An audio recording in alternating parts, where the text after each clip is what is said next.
აქ ადამიანების ნეობრივი კანონები ცხოვრობდნენ. ერთმანეთი უყვარდათ, ერთმანეთს ეხმარებოდნენ და ეს ყოფა ჰარმონიული იყო.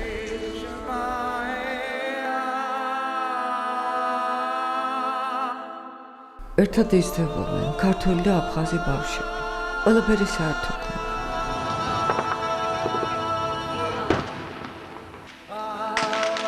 ომმა ისინი დაპირისპირებულ მხარეებად აქცია და ისინი ერთმანეთის მოსაკლავად სხვადასხვა რაზმებში გაერთიანდნენ.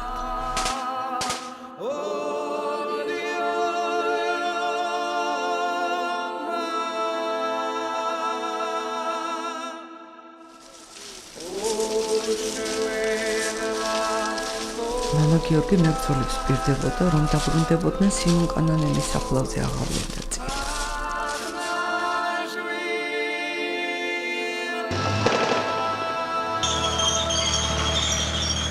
ლავდნენ ყველას, ადიდასას ოჯახსაც უსასტიკესად გაუსწორდა. მერე ქართველები სოფლიდან გაიქცნენ.